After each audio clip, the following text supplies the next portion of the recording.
Hello students, हम लोग पिछले वीडियो में आर्य सभ्यता खासकर ऋग्वैदिक पीरियड जो हम लोग अभी स्टार्ट किए हैं आर्य सभ्यता को पढ़ना। सिंधु घाटी सभ्यता के बाद आप लोग जानते हैं कि सिंधु घाटी सभ्यता के पतन के दौरान, जब सिंधु घाटी सभ्यता का पतन हो रहा था उस समय आर्यों का आगमन भारत में हुआ और भारत में आर्यों ने एक नवीन सभ्यता, एक नवीन संस्कृति को जन्म दिया जिसे हम आर्य सभ्यता के नाम से जानते हैं। और प्रारंभिक आर्य सभ्यता को हम लोग दो भाग में बांट के देखते हैं। 1500 ईसा पूर्व से लेकर 1000 ईसा पूर्व तक का जो टाइम पीरियड है, 1500 BC टू 1000 BC का टाइम पीरियड, जिसको हम लोग ऋग्वैदिक फेज कहते हैं या ऋग्वैदिक काल कहते हैं। वैदिक पीरियड या पूर्व वैदिक काल 1500 BC टू 1000 BC। और इस दौरान पिछले वीडियो में आप लोगों ने देखा कि किस तरह से मान्य मत इतिहासकारों में, चूंकि मतांतर है इतिहासकारों के बीच कि आर्य लोगों का मूल निवास स्थान कहां था, और जो भी रिसर्च हुए हैं, जो भी अनुसंधान हुए हैं, उससे हम लोगों को ये जानकारी मिली है कि ब्रेंडनेस्टीन का जो मत है कि आर्य लोग मूलतः आल्प्स पर्वत क्षेत्र के रहने वाले थे और 1500 ईसा पूर्व के आसपास मध्य एशिया होते हुए बोलन और खैबर दर्रे के रास्ते इधर से भारत में प्रवेश किया और सबसे पहले सिंधु नदी और उसके सहायक नदियों का क्षेत्र, जिसके बारे में ऋग्वेद में कई बार उल्लेख मिलता है, जिसे सप्त सैंधव प्रदेश कहा गया है। सबसे पहले आर्य वहीं आकर बसे और धीरे धीरे भारत में आर्यों का भारतीयकरण हुआ और भारत का भी आर्यीकरण हुआ, इसलिए तो भारत का नाम आर्यावर्त भी पड़ा। और जो प्रारंभिक आर्य थे वैदिक पीरियड में, वो पिछले वीडियो में भी मैंने बताया था कि इनके सभ्यता का केंद्र सतलज नदी से लेकर यमुना नदी तक का क्षेत्र अर्थात वेस्टर्न यूपी तक ऋग्वैदिक काल में आर्य सभ्यता का विस्तार हुआ। मूलतः एक कबीलाई स्वरूप हम देखते हैं, चाहे वो राजनीतिक क्षेत्र में हो, सामाजिक क्षेत्र में हो, आर्थिक क्षेत्र में हो, तो ये कबीलाई स्वरूप देखते हैं। हालांकि आर्य शब्द जो है वो भाषाई समूह का व्यंजक है। आर्य लोग इधर उधर यायावरी जीवन जीने वाले लोग, चरवाहे लोग, पशुचारक लोग, जो कई कबीलों में विभक्त थे, बिल्कुल वर्ण विहीन इन लोगों का जो स्वरूप है, सामाजिक स्वरूप या राजनीतिक स्वरूप अगर हम देखें आर्यों का, तो यह वर्ण विहीन, जाति विहीन, वर्ग विहीन, संस्था विहीन, मतलब राजा है भी तो वो किसी क्षेत्र का राजा नहीं है, अपने कबीले का मुखिया है। इन सारी बातों की चर्चा हम पिछले वीडियो में कर चुके हैं, इसलिए आप लोगों से ये मेरा रिक्वेस्ट है, जो आर्य सभ्यता जानना चाहते हो तो हमारे पिछले 2 वीडियो को अवश्य देखें, ताकि आपकी अवधारणा बिल्कुल साफ हो जाए आर्यों से संबंधित अवधारणाएं। और चूंकि आपको अब आज हम लोग आर्य सभ्यता पूर्व वैदिक काल के समाज की चर्चा करेंगे, आइए हम लोग ऋग्वैदिक काल के समाज की चर्चा करें। ऋग्वैदिक काल के बारे में जो सूचनाएं हमें प्राप्त होती हैं वो ऋग्वेद से हमें ऋग्वैदिक कालीन आर्यों के जो प्रारंभिक स्वरूप है, राजनीतिक स्वरूप, आर्थिक स्वरूप, सामाजिक स्वरूप, इसके विषय में पता चलता है। और जो कंसेप्ट, जो अवधारणा बना है विभिन्न अनुसंधानों से, जो भी हमारे पास सोर्स हैं, स्रोत हैं आर्य पूर्व वैदिक काल के सामाजिक स्वरूप को जानने का, उसके आधार पर हम लोगों ने यह जाना है कि जो ऋग्वैदिक कालीन समाज था वो एक सरल और सहज समाज था, वर्ण विहीन, जाति विहीन, संस्था विहीन समाज, पशुचारक लोग। सामाजिक व्यवस्था का आधार जो था वो परिवार था, संयुक्त परिवार की अवधारणा थी। ऋग्वेद में कई बड़े बड़े परिवारों का उल्लेख मिलता है। वंश परंपरा को बहुत ही अधिक महत्व दिया जाता था। समाज जो था वो एक समता मूलक समाज था। आर्यों के बीच में कोई विभाजन नहीं था। एक समता मूलक समाज का प्रमाण हमें ऋग्वेद से मिलता है। हालांकि अपवाद में आप कह सकते हैं जैसे कि भरत जो कबीला था उसके शासक वर्ग का नाम त्रित्सु था। हालांकि कोई भी कबीला है उसका उसमें जो शासक चुना जाता था एक विशेष परिवार से चुना जाता था, लेकिन उस कबीले में वर्ण के आधार पर, जाति के आधार पर कोई विभाजन नहीं था, वर्ग विभेदीकरण नहीं था। जो थे वो आर्य थे, जो थे वो योद्धा थे। तो एक समता मूलक समाज का प्रमाण हमें ऋग्वेद से मिलता है। दूसरी बात कि रक्त संबंध का बहुत अधिक महत्व था, वंश परंपरा का बहुत अधिक महत्व था। समाज जो था वो एक पुरुष प्रधान समाज था, पुरुष प्रधान समाज। परिवार का मुखिया जो होता था उसके बहुत अधिकार होते थे। ऋग्वेद से भी हमें ऐसी कई सूचनाएं, ऐसा कई प्रकरण हमें मिला है जिससे यह ज्ञात होता है कि जो परिवार का मुखिया होता था या नहीं तो पिता या उस कुल का सबसे ज्येष्ठ पुरुष जो होता था वो परिवार का हेड होता था, जो कि एक एडमिनिस्ट्रेटिव ऑफिसर भी होता था, एक प्रशासनिक पदाधिकारी भी होता था, जिसे कुलप कहते थे। पिता के असीमित अधिकार का उल्लेख हमें ऋग्वेद से मिलता है, जहां एक जगह हमें यह सूचना मिलती है कि रिजासु को उसके पिता ने अंधा बना दिया। उसी तरह ऋग्वेद के वरुण सूक्त से हमें यह सूचना मिलती है कि सुनासेप को उसके पिता ने बेच दिया। हालांकि यह अपवाद है, पिता बहुत लिबरल होते थे, अपने परिवार के अन्य सदस्यों का वो बहुत अधिक ख्याल रखते थे, उदार व्यक्ति होते थे।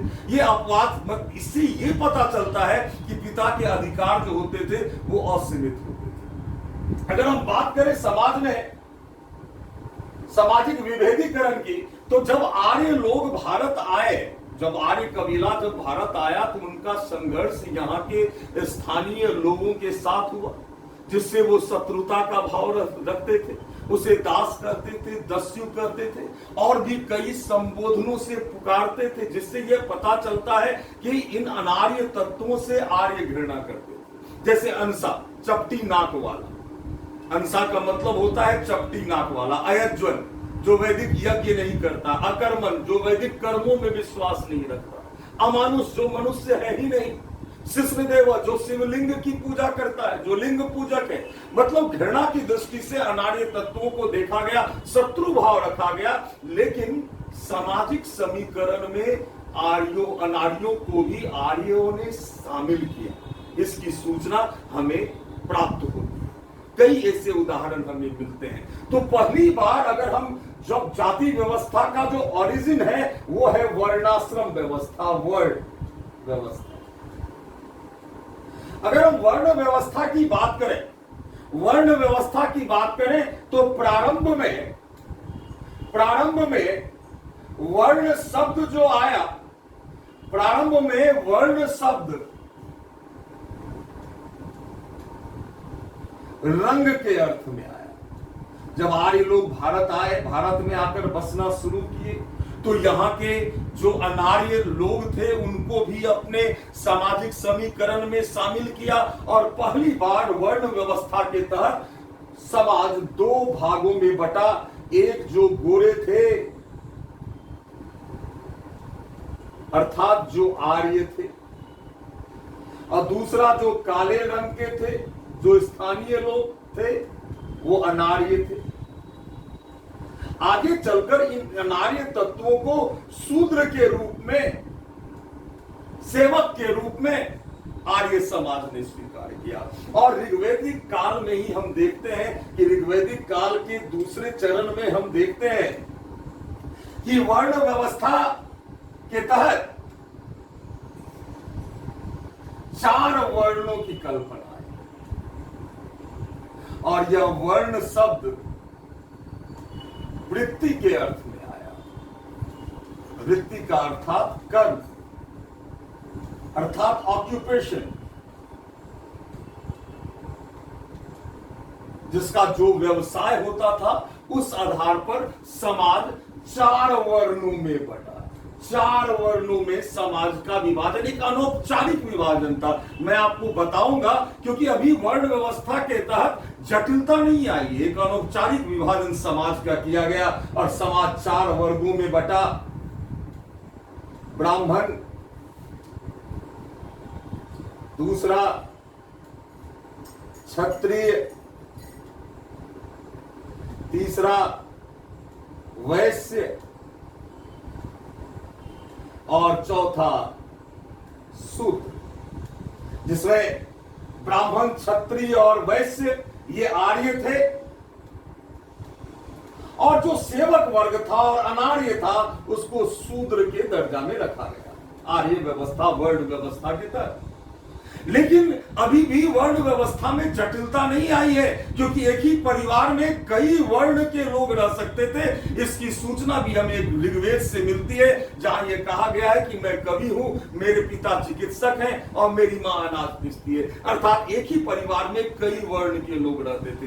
इस वर्ण व्यवस्था का आधार कर्म था, जो जैसा कर्म करता था उसका वैसा वर्ण होता था। ब्राह्मण का बेटा क्षत्रिय हो सकता था, क्षत्रिय का बेटा वैश्य हो सकता था, वैश्य का बेटा ब्राह्मण हो सकता था। ये जटिलता अभी समाज में नहीं आई है।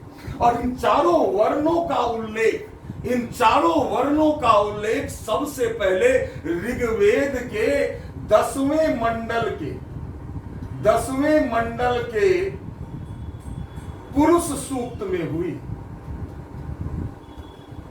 यह प्रश्न कई बार विभिन्न प्रतियोगी परीक्षाओं में पूछा गया है कि वर्णों का उल्लेख सबसे पहले, या ब्राह्मण, क्षत्रिय, वैश्य और शूद्र का उल्लेख सबसे पहले कहां मिलता है? तो ये ऋग्वेद के 10वें मंडल के पुरुष सूक्त में मिलता है, जहां चारों वर्णों की तुलना विराट पुरुष के शरीर से की गई है। मुख से ब्राह्मण की, भुजा से क्षत्रिय की, जंघा से वैश्य की और पैर से शूद्र।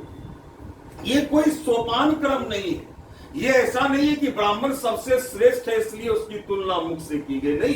क्योंकि इसका आधार कर्म है, ऑक्यूपेशन है। ब्राह्मण जो शब्द बना है ब्रह्म धातु से, ब्रह्म का मतलब होता है ज्ञान। जो ज्ञान अर्जित करता है, जो वेद का पाठ करता है, जो अध्ययन अध्यापन करता है, जो समाज का रेगुलेशन करता है, उसे ब्राह्मण कहा गया। इसलिए उसकी तुलना मुख से की गई है। क्षत्रिय पर सुरक्षा का भार है, शासन का भार है, वो युद्ध लड़ता है, इसलिए उसकी तुलना भुजा से की गई है। वैश्य शब्द की उत्पत्ति विष धातु से हुई है।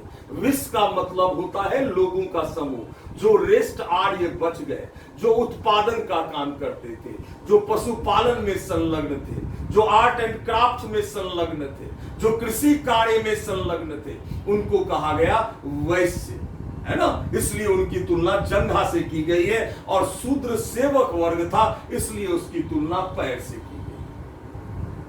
इस तरह से हम देखते हैं कि पहली बार एक अनौपचारिक विभाजन वर्ण व्यवस्था के अंतर्गत ऋग्वैदिक काल में हुआ, लेकिन इसका स्वरूप जटिल नहीं हुआ है।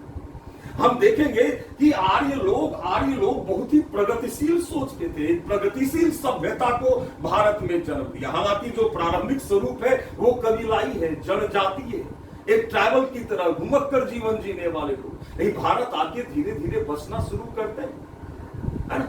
और समाज का जो स्वरूप है उसमें भी कई बदलाव आता है। हालांकि प्रारंभिक आर्य के समाज को देखें तो हम लोग अगर नारियों की स्थिति की चर्चा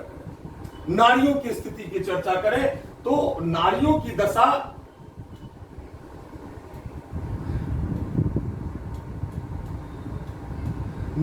दशा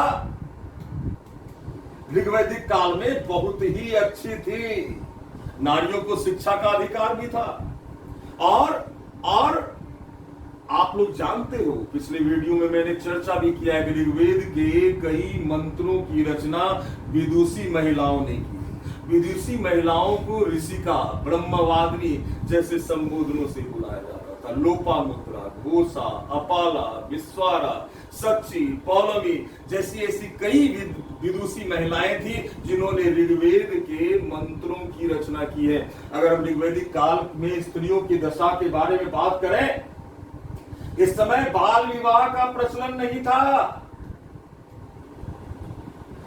बाल विवाह का प्रचलन नहीं था। 16-17 वर्ष की उम्र में लड़कियों की शादी होती थी। ना ही पर्दा प्रथा था, ना ही सती प्रथा था, ना ही दहेज प्रथा था, ना ही बहुविवाह का प्रथा था। इन सब का प्रचलन हम ऋग्वैदिक काल में नहीं देखते। नारियों को शिक्षा का अधिकार था, उन्हें नियोग प्रथा का अधिकार था। नियोग प्रथा कहते हैं जब किसी महिला के पति की मृत्यु हो जाती है, वो निसंतान है, तो वो एक शारीरिक संबंध या वैवाहिक संबंध अपने जेठ या देवर से संतानोत्पत्ति के उद्देश्य से वो करती हैं, और इसका उद्देश्य होता है संतानोत्पत्ति करना। तो नियोग प्रथा का भी ट्रेंड उस समय में था।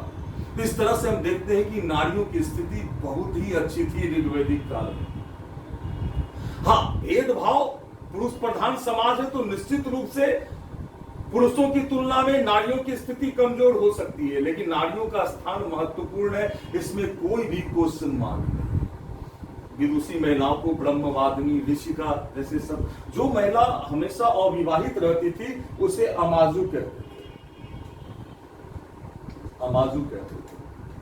हालांकि दहेज प्रथा नहीं था, लेकिन जब भी किसी कन्या का विवाह होता था तो उसको गिफ्ट में जो दिया जाता था पिता की ओर से, उसे वयतु कहा जाता था। विवाह एक संस्थागत रूप में था।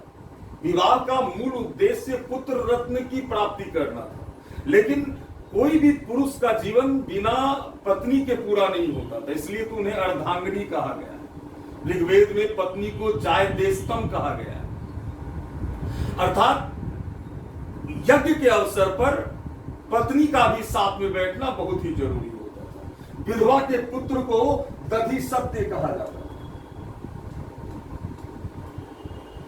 अगर पिता को पुत्र नहीं है या कोई महिला विवाह नहीं करती है, अमाजु है, तो उनको अपने पिता की संपत्ति में अधिकार भी मिलता। तो कुल मिलाकर हम देखें तो ऋग्वैदिक काल में नारियों की दशा समाज में बहुत ही अच्छी थी। अगर हम बात करें ऋग्वैदिक कालीन समाज में भोजन की अगर हम बात करें, भोजन किस तरह का भोजन लोग करते, भोजन में शाकाहार और मांसाहार, वेजिटेरियन एंड नॉन वेज दोनों प्रचलन में था। विशेषकर दूध से बना हुआ व्यंजन, हनी, मधु से बना हुआ व्यंजन, जैसे ऋग्वेद में अपूप, घृतवितन की चर्चा है, जिसका मतलब होता है मालपुआ। तो दूध से बना हुआ व्यंजन ये बहुत ही प्रचलन में होता था। शहद, दूध, फल, फूल शाकाहारी भोजन में, मांसाहारी भोजन में मांस का सेवन करते थे। लेकिन ऋग्वैदिक कालीन आर्य नमक और मछली का प्रयोग ऋग्वैदिक कालीन आर्य नहीं करते थे। ऋग्वैदिक कालीन आर्य नमक और मछली का प्रयोग नहीं करते थे। और मांस, बकरे का, भेड़ का मांस का चर्चा मिलता है। अश्वमेध यज्ञ, हालांकि आगे के फेज में अश्वमेध यज्ञ की परिकल्पना आई, उसमें घोड़े की बलि भी दी जाती थी, और ऐसी सूचना मिलती है कि घोड़े का मांस भी लोग खाते थे। एनीवे, लेकिन प्रचलन में इस तरह का नहीं था। अब हम लोग बात करें वस्त्र की। वस्त्र किस ढंग का होता है? वस्त्र 3 प्रकार का पहनते थे। पहला नीवी कहते थे, जो कमर के नीचे जो वस्त्र पहना जाता था उसे नीवी कहते थे। कमर के ऊपर पहनने वाले वस्त्र को वास कहते थे, और ओढ़ने वाले वस्त्र को अधिवास कहते थे। अधिवास कहते थे। और सूती वस्त्र, ऊनी वस्त्र, मृग चर्म से बना हुआ वस्त्र, जानवर के चमड़े के खाल से भी लोग वस्त्र बनाते थे। लेकिन सबसे अधिक जो प्रचलन था वो ऊनी वस्त्र का था। ऊनी वस्त्र का, गांधार के क्षेत्र का ऊन, भेड़ का ऊन काफी प्रसिद्ध, इसकी चर्चा भी ऋग्वेद में मिलती है। गांधार के क्षेत्र का ऊन बहुत प्रसिद्ध होता था। तो आप लोगों ने जाना कि किस तरह का वस्त्र और भोजन लोग सेविंग वगैरह करते होंगे, क्योंकि नाई की चर्चा मिलती है। नाई को वाप्ता कहा जाता था। नाई को वाप्ता कहते थे। अगर भोजन में एक चीज छूट गया भाई, पेय पदार्थ ड्रिंक्स के रूप में सोमरस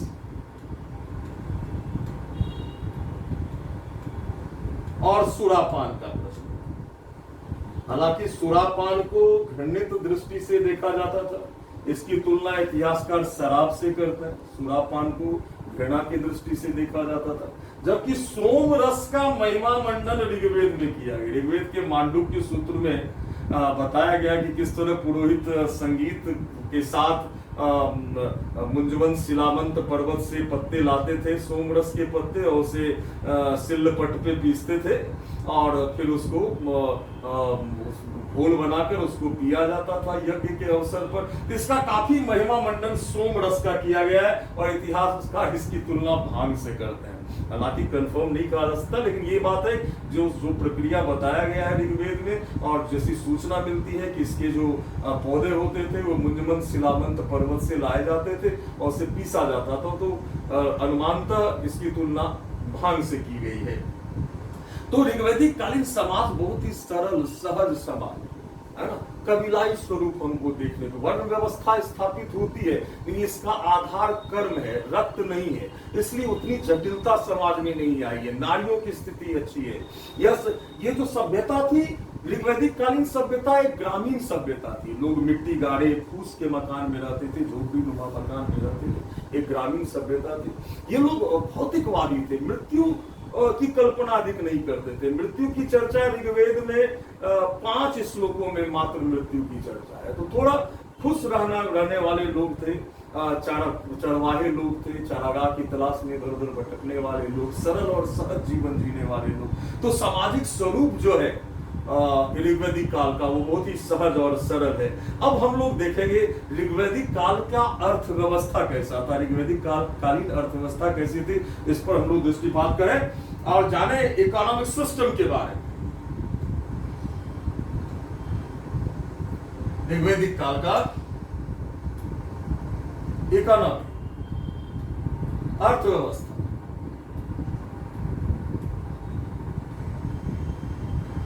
जैसा कि मैंने बताया कि ऋग्वैदिक कालीन सामाजिक स्वरूप, आर्थिक स्वरूप, राजनीतिक स्वरूप कबीलाई है। ये लोग तो घुमक्कर जीवन जीने वाले लोग हैं, पशु चारक लोग हैं। राजा युद्ध भी करता है तो चारागाह के लिए युद्ध करता है, पशुओं के लिए युद्ध करता है। इसलिए ऑब्वियस है कि ऋग्वैदिक कालीन अर्थव्यवस्था का जो मूल आधार था वो पशुपालन, एनिमल हस्बेंड्री था।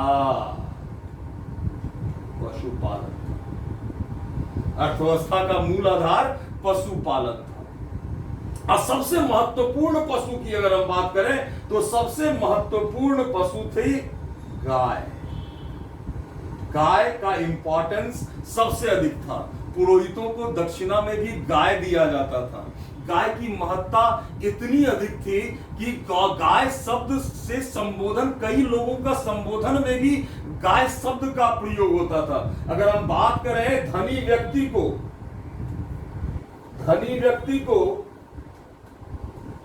गोमत कहते थे,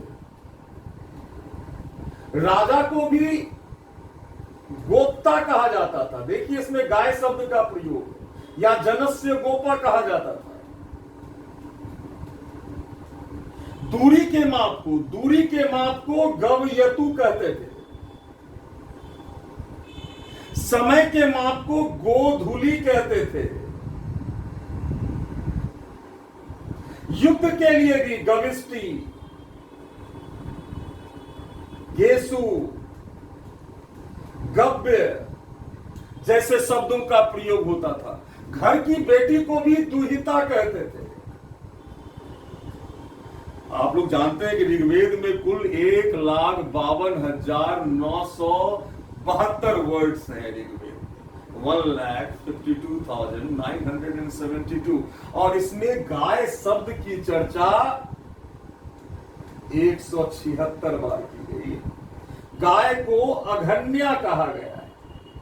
गाय को अघन्या कहा गया है, अर्थात जिसकी हत्या नहीं होनी चाहिए, क्योंकि सबसे महत्वपूर्ण पशु ऋग्वैदिक काल में गाय था। और दूसरा महत्वपूर्ण पशु घोड़ा था, क्योंकि ये लोग युद्ध प्रिय थे, इसलिए घोड़ा जो था, देखिए वीडियो में घोड़ा जो था वो दूसरा महत्वपूर्ण पशु था, क्योंकि रथों का प्रयोग आर्य लोग करते थे।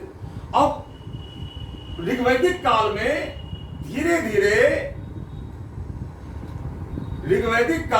धीरे धीरे कृषि एग्रीकल्चर द्वितीय पेशा के रूप में जुड़ा, सेकेंडरी ऑक्यूपेशन के रूप में कृषि की चर्चा हुई है। कृषि जुड़ा आर्य समाज के साथ।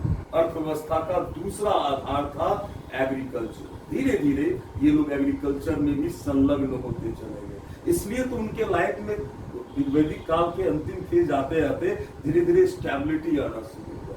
और ऋग्वेद में 24 बार 24 टाइम्स कृषि की चर्चा है। ऋग्वेद में 24 बार कृषि की चर्चा है। अगर हम अनाज की बात करें तो ऋग्वेद में 2 अनाजों की चर्चा, अनाज के संदर्भ में 2 शब्द मिलते हैं, यव और धान्य। जहां यव का मतलब तो जौ होता है, बार्ली, और धान्य का मतलब अनाज होता है। तो इस तरह से हम देखते हैं कि ऋग्वेद में अनाज के रूप में सिर्फ जौ की चर्चा है। कृषि कार्य हल बैल के सहायता से होती थी। कृषि से संबंधित कई शब्द हमें मिले हैं, जैसे लांगल। लांगल कहा जाता था हल को। स्थवी कहा जाता था अनाज कोठार को।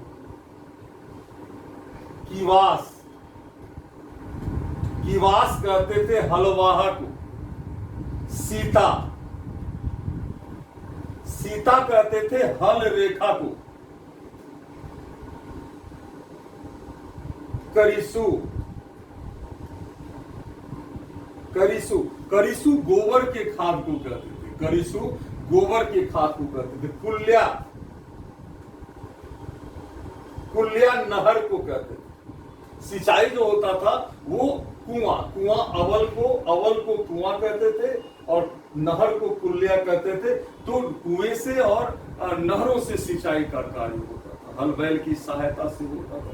तो कृषि एक द्वितीय पेशा के रूप में ऋग्वेद में एक इनिशियल फेज है। एग्रीकल्चर जुड़ता है आर्य जीवन के साथ। धीरे धीरे उनके लाइफ में स्टेबिलिटी आता है, क्योंकि ये इनिशियल फेज है। कोई सरप्लस की स्थिति अभी उतनी नहीं हुई है, लिमिटेड भूमि पर खेती कर रहे हैं। तो जो इकोनॉमिक सिस्टम के जो दूसरे डायमेंशन है वो विकसित नहीं हुए। आर्य लोग के आर्ट एंड क्राफ्ट की अगर हम बात करें तो सबसे महत्वपूर्ण पेशा कपड़ा बुनाई था। जो काम महिलाएं करती थी इसे पेशकारी भी कहा जाता था। इसके अलावा चमड़े का सामान बनाना, बढ़ई को तक्षण कहते थे। बढ़ईगिरी महत्वपूर्ण पेशा था। तेल निकालने का काम महत्वपूर्ण पेशा था। वैद्य जो होते थे उसको भीषज कहते थे। भीषज वैद्य को कहा गया। ये एक महत्वपूर्ण पेशा था। आर्य लोग वाणिज्य व्यापार से संलग्न नहीं थे। ऑब्वियस है, क्योंकि अभी इन लोगों के पास सरप्लस की स्थिति नहीं, धन की कमी है। तो अभी वाणिज्य व्यापार तब होता है जब इकोनॉमिक सिस्टम में एक्सेलरेशन की स्थिति आती है। तो वाणिज्य व्यापार में ये लोग संलग्न नहीं थे, लेकिन वाणिज्य व्यापार में अनार्य तत्व जरूर संलग्न थे, जिससे आर्य लोग घृणा करते थे।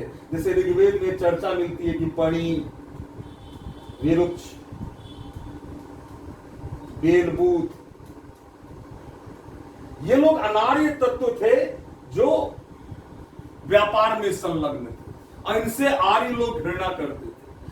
ऋण देना, ऋण लेना, ये सब आर्य लोग मान्यता इसको नहीं दी होती, इसको घृणा की दृष्टि से देखते थे। ऋण देने वाले को कुसीदीन कहा जाता था।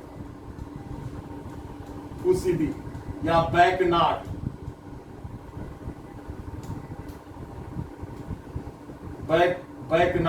बैकनाट भी कहते थे, जो महाजन होते थे उसको। अर्थात वाणिज्य व्यापार में आर्य लोग संलग्न नहीं थे, लेकिन अनार्य तत्व तो निश्चित रूप से, चूंकि आप लोग जानते हैं कि सिंधु घाटी सभ्यता के लोग वाणिज्य व्यापार में संलग्न थे और कई देशों के साथ सिंधु घाटी सभ्यता के लोगों का व्यापारिक संबंध था।